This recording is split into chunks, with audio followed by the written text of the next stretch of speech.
మీ ఎలాంటి వ్యాపార ప్రకటనలకైనా వెంటనే మా ఛానల్ సంప్రదించండి. నమః. రాబోతున్నటువంటి అక్టోబర్ నెలలో తులారాశి వారికి ఎలా ఉంటుందని చూద్దాం. తులారాశి వారికి అక్టోబర్ నెల సానుకూలమైనటువంటి ఫలితాలతో పాటు కొన్ని మిశ్రమమైనటువంటి ఫలితాలు కూడా గోచరిస్తూ ఉన్నాయి. ఎందుకంటే అక్టోబర్ నెలలో గురుగ్రహ మార్పుల సంచారం అనేది ఉంది. అక్టోబర్ నెలలో నేను ఆల్రెడీ గురువు సంచారం అతిచార స్థితి అని చెప్పడం జరిగింది. ఈ యొక్క రాబోతున్నటువంటి 1938లో జరిగినటువంటి స్థితి ఇప్పుడు 2025లో కూడా స్టార్ట్ అయింది. గురువు అతిచార స్థితి రాబోతున్నటువంటి 8 సంవత్సరాలు గురువు రెండు రాశుల్లో ఉంటూ ఉంటాడు. ఇలాంటి స్థితి రాబోతున్నటువంటి అక్టోబర్ 18 నుంచి కూడా దీని యొక్క ప్రభావం అనేది తులారాశి వారి మీద కూడా ఉంటుంది.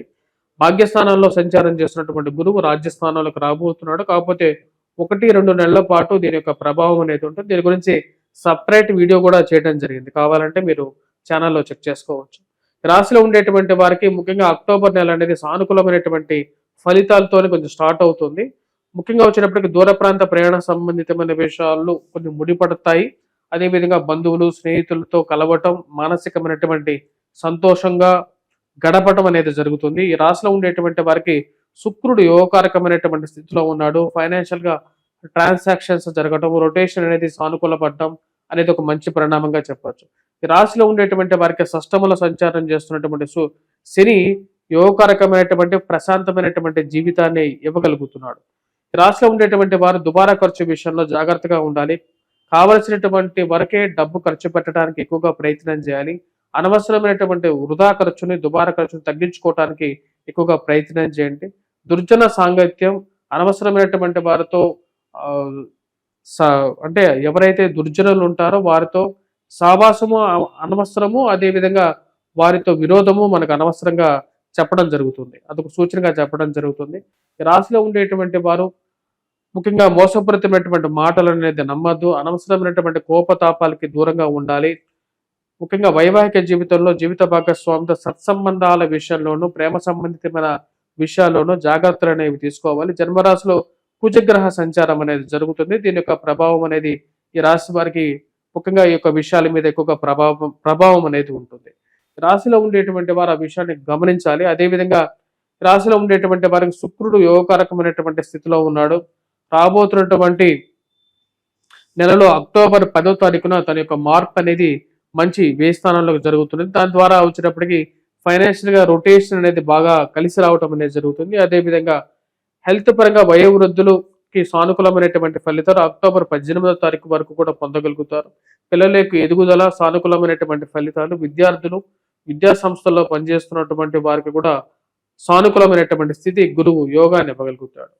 అక్టోబర్ 18వ తారీఖున జన్మరాశిలోకి కుజుడు రవి యొక్క స్థితి కలయిక ఉంటుంది. దాన్ని యుక్తాయోగం అని చెప్పి పిలుస్తారు అన్నమాట.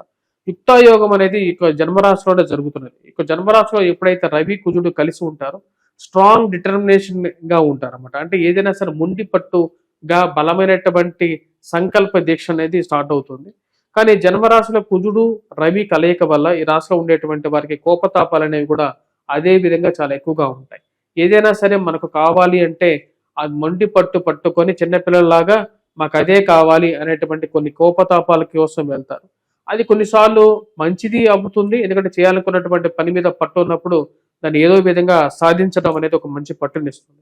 కానీ అదే వ్యతిరేకంగా కూడా మారుతూ ఉంటుంది. ఎప్పుడైతే మనం ఆ యొక్క పట్టుని మొండి పట్టుగా మారినప్పుడు దాని వ్యతిరేకమైనటువంటి ఫలితాన్ని కూడా మనం చవి చూడాల్సినటువంటి పరిస్థితి వస్తుంది అన్నమాట.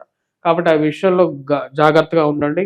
అదేవిధంగా వైవాహిక జీవితంలోనూ ఈ కోపతాపాల వల్ల రిలేషన్షిప్స్ లోనూ దాని యొక్క ప్రభావం అనేది ఉంటుంది. రాశిలో ఉండేటువంటి వారు ముఖ్యంగా గురువు యొక్క సానుకూలమైనటువంటి స్థితిలో 18వ తారీఖు వరకు ఉంటాడు.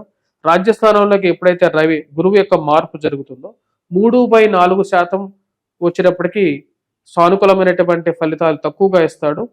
1/4 వంతు సానుకూలంగా ఉండేటువంటి స్థితిలోకి గురువు యొక్క మార్పు 18వ తారీఖున మారుతున్నాడు. దాని యొక్క ప్రభావం అనేది రాశిలో ఉండేటువంటి విద్యార్థుల మీద, విద్యా సంస్థల్లో పనిచేస్తున్నటువంటి వారి మీద కూడా ఉంటుంది. కాబట్టి ఆ విషయాన్ని గమనించండి. అదేవిధంగా వయోవృద్ధులు కూడా కొంచెం ఆరోగ్యపరంగా జాగ్రత్తలు తీసుకోవాలి. దూర ప్రాంత ప్రయాణ సంబంధితమైన విషయాల్లోనూ ఎవరైతే నివసిస్తున్నారో వారు ప్రయాణం చేసేటువంటి వారు కూడా విలువైనటువంటి ఆర్నమెంట్స్ కానీ, విలువైనటువంటి వస్తువులు కానీ, పత్రాలు కానీ వాటిని జాగ్రత్త పరుచుకోవటం, అదేవిధంగా మోసపూరితమైనటువంటి మాటలు నమ్మి ఇన్వెస్ట్మెంట్స్ పరంగా ముందుకు వెళ్లకుండా ఉండటం అనేది కూడా ఒక చెప్పదగినటువంటి ఒక సూచనగా చెప్పడం జరుగుతుంది. ఈ రాశిలో ఉండేటువంటి వారు ముఖ్యంగా వచ్చేటప్పటికి నూతన ఉద్యోగ ప్రయత్న సంబంధితమైన విషయాల గురించి ప్రయత్నం చేయాలని చెప్పి ఎక్కువగా మార్పు చేర్చుకోవాలని చెప్పి ఎక్కువగా ప్రయత్నం చేయాలని చెప్పి చేసేటువంటి వారికి కొంచెం సానుకూలమైనటువంటి ఫలితాలు రావడానికి కారకంగా ఉంటుంది. జన్మరాశిలో సంచారం చేస్తున్నటువంటి కుజుడు రవి వల్ల వచ్చినప్పటికీ లాభం కన్నా వచ్చినప్పటికీ వ్యాపార పరంగా ఖర్చు అనేది కొంచెం ఎక్కువగా ఉంటుంది. లిటిగేషన్ వ్యవహారాలకి, భూ సంబంధితమైనటువంటి లిటిగేషన్ వ్యవహారాలకి, అలాంటి విషయాలకి దూరంగా ఉండండి. అనవసరమైనటువంటి వారికి డబ్బులు అప్పు ఇవ్వకండి. ఎందుకంటే కుజుడు రవి ఇద్దరు కలిసి జన్మరాశిలో సంచారం చేస్తున్నారు. దాని ప్రభావం అనేది ఒక్కోసారి నెగిటివ్గా ఎక్కువగా ఉండే విధంగా ఉంటుంది. కాబట్టి ఈ నియమాలు పాటించండి. రాశిలో ఉండేటువంటి వారు ముఖ్యంగా భూ సంబంధితమైన విషయాల్లో ఇన్వెస్ట్మెంట్ చేయాలనుకునేటువంటి వారు మటుకు కంపల్సరిగా భూ సంబంధితమైన విషయాల్లో ల్యాండ్ రిలేటెడ్ డాక్యుమెంట్స్ ని 1-2 సార్లు చెక్ చేసి ముందుకు వెళ్ళండి. ఎందుకంటే రాశిలో ఉండేటువంటి వారికి గ్రహస్థితి అక్టోబర్ 18 తర్వాత నుండి అంత సానుకూలంగా లేదు. ఎందుకంటే గురువు కూడా రాజ్యస్థానంలోకి మారుతున్నాడు. అదేవిధంగా అదే సమయానికి రవి కుజుడు జన్మరాశిలోకి సంచారం చేస్తున్నాడు. దాని యొక్క ప్రభావం అనేది ఉంటుంది. రొటేషన్ పరంగా ఉద్యోగ పరంగా చేస్తున్నటువంటి వాటిలో పెద్ద మార్పులు రావడానికి కారకంగా ఉండదు. కాకపోతే తీసుకునేటువంటి నిర్ణయాలు ఏవైతే ఉన్నాయో అంటే వ్యాపార పరంగా కానీ ఉద్యోగ పరంగా కానీ 18వ తారీఖు తర్వాత నుండి తీసుకునేటువంటి నిర్ణయాల విషయంలో ఇన్వెస్ట్మెంట్స్ పరంగా కానీ పెద్ద భారీ ఇన్వెస్ట్మెంట్స్ పరంగా కానీ జాగ్రత్తగా ఉండండి. ఇన్వెస్ట్మెంట్స్ పరంగా జాగ్రత్తలు తీసుకొని ముందుకు వెళ్ళండి. అనవసరమైనటువంటి భారీ ఇన్వెస్ట్మెంట్స్ స్పెక్యులేషన్స్లో కూడా ఇన్వెస్ట్మెంట్స్ విషయంలో ముందుకు వెళ్ళొద్దు. జాగ్రత్తలు తీసుకోవాల్సినటువంటి ముఖ్యమైనటువంటి సూచన. విద్యార్థులు విద్యా సంస్థల్లో పనిచేస్తున్నటువంటి వారు ముఖ్యంగా మ్యాథమెటిక్స్ మీద కొద్ది జాగ్రత్తలు అనేవి తీసుకోవాలి. పోటీ పరీక్షల కోసం ప్రిపేర్ అవుతున్నటువంటి వారికి అక్టోబర్ నెలలో ఎలా ఉంటుంది అనేది నేను ఆల్రెడీ చెప్పడం జరిగింది. మీకు గురువు అతిచార స్థితి అనేటువంటి వీడియోలో దీని గురించి గురువు అతిచార స్థితిలో జరుగుతున్నప్పుడు దాని యొక్క ప్రభావం ఎలా ఉంటుంది అనేది కూడా నేను క్లియర్గా చెప్పాను. రాశిలో ఉండేటువంటి వారు సంతాన ప్రాప్తి గురించి ప్రయత్నం చేస్తున్నటువంటి వారు, ఎందుకంటే రాహు పంచమంలో ఉన్నాడు, దాని యొక్క ప్రభావం అనేది ఉంటుంది. జన్మరాశిలో కుజగ్రహ సంచారం కూడా జరుగుతుంది. కానీ ఈ రాశిలో ఉండేటువంటి వారు బంధువులు స్నేహితులతో గడిపి కొంచెం ఉల్లాసంగా ప్రశాంతంగా జరిగేటువంటి ఒక మాసంగా కూడా ఉంటుంది. పెద్ద పెద్ద డెసిషన్స్ తీసుకునేటప్పుడు కంపల్సరీగా మీ యొక్క పర్సనల్ జాతకాన్ని 1-2 సార్లు చెకప్ చేసుకోండి. తులారాశి వారు కంపల్సరీగా. రాశిలో ఉండేటువంటి వారు ఈ యొక్క నెలలో ఎటువంటి పరిహారాలు చేసుకోవాలి అనేది చూద్దాం.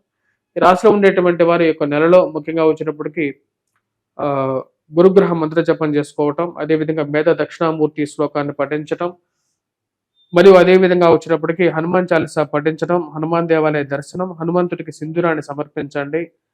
నెక్స్ట్ మంత్ లో కూడా వచ్చినప్పటికీ కుజుడు ధనస్థానంలోనే సంచారం చేస్తాడు. ఈ నెలలో 25వ తారీఖున కుజుడు యొక్క మార్పు జరుగుతున్నది. అది ధనస్థానంలోకి మారుతాడు.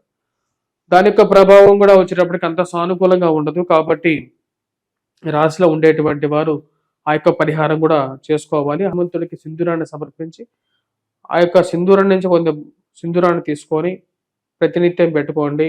అదేవిధంగా ఆశ్వీజ మాసం అంటేనే అమ్మవారికి చాలా ప్రీతికరమైనటువంటి మాసం. లలిత అమ్మవారు లలిత సహస్రనామ పారాయణం చేసుకోండి. లలిత సహస్రనామం పారాయణం చేసుకుంటే ఏ దేవీ దేవతలను కూడా పూజించాల్సిన అవసరం లేదు. ఎందుకంటే అందరూ అమ్మవారిలోనే ఉంటారు. మీరు సపరేట్గా వారాహిదేవిని కూడా పూజించాల్సిన అవసరం లేదు. ఎందుకంటే వారాహిదేవి అమ్మవారి యొక్క రథానికి పాలకురాలి. ముఖ్య దేవత ఎవరు అంటే లలితాదేవి. కాబట్టి లలితాదేవిని పూజిస్తే చాలు, ఇంకెవ్వరిని పూజించాల్సినటువంటి అవసరం ఉండదు. స్వస్తి.